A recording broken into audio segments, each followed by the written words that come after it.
Hi everybody, Sister Squared coming at ya. Where are we? Elma Town Grill. Well, this is week 22. Week 22? I'm Kristen. And I'm Grace. This week's topic, there's like... Several. A shadow. Oh, there is a shadow on you. What is it? It's the sun. What? Oh, well, I mean...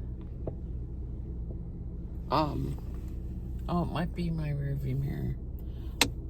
So this week's topic is about doing the work and being so exhausted. It takes such a big emotional toll on you that it causes this weariness, you know, that feels like it's kind of bone deep, you know, you just can't shake it. Yeah. And it's not like physical sleep will...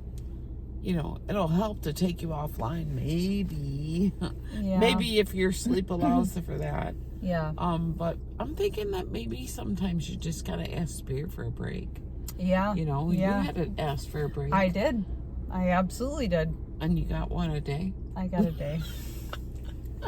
But it is a weariness that's not helped by just sleeping necessarily. No. Although I think that you know can help a little bit, but it's just that deep bone tired, like you mentioned, Yeah. that just, you know, it's doing that work, and just it's so emotional and mental and spiritual. And but I think that it's really necessary to cut out some of the extras in your life and the places that you're expending energy where you maybe you're not needed exactly. Yeah.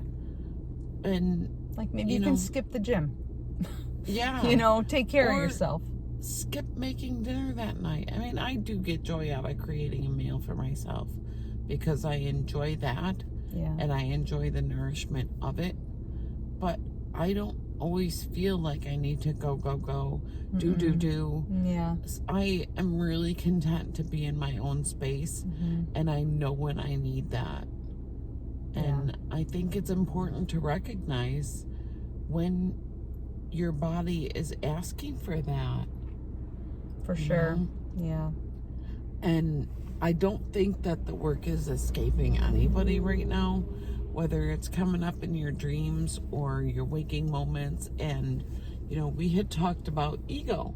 A lot of ego coming up now where you're kind of looking at it face to face and going, okay, well, I can appreciate that you're trying to protect me, but I think that this is something I need to face, so thank you.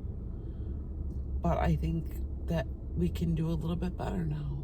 Well, and it seems as though, at least from my recent experience with my ego, I was able to acknowledge it and thank it for what it was trying to do, but I was also able to see that how far in my own healing journey I had come to where I was not triggered, and which I don't love that word, but my buttons were not pushed to the extent that they had been in the past, and I could see the growth.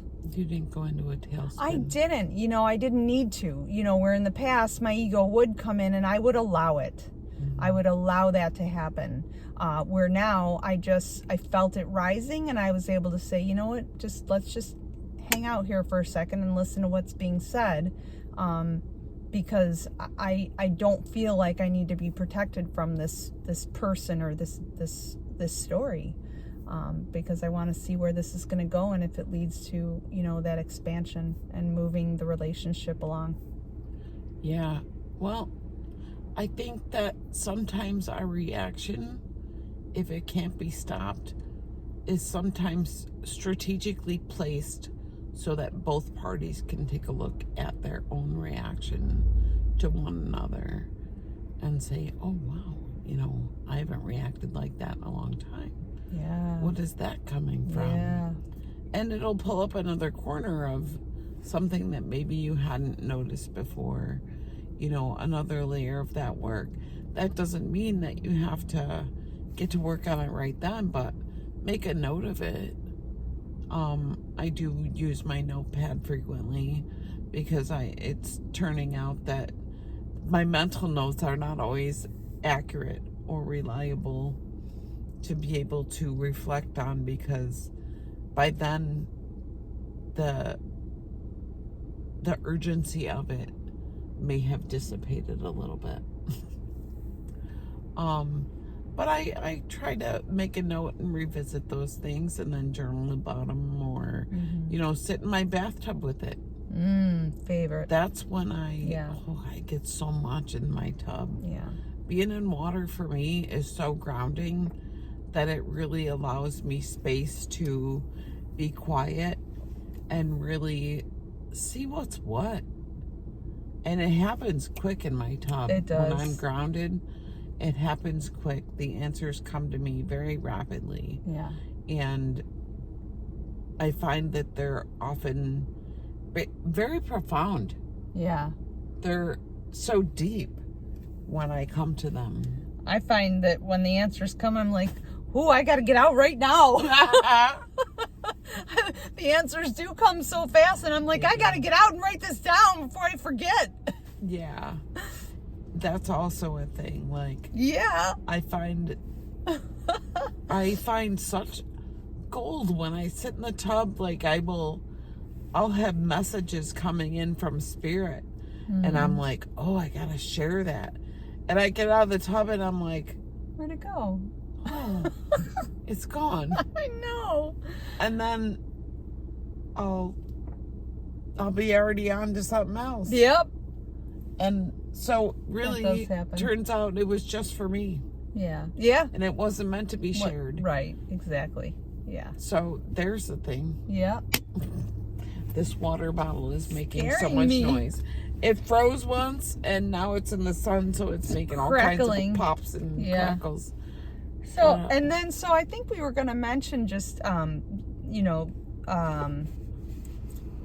people manifesting an illness to take some that was the time other. away.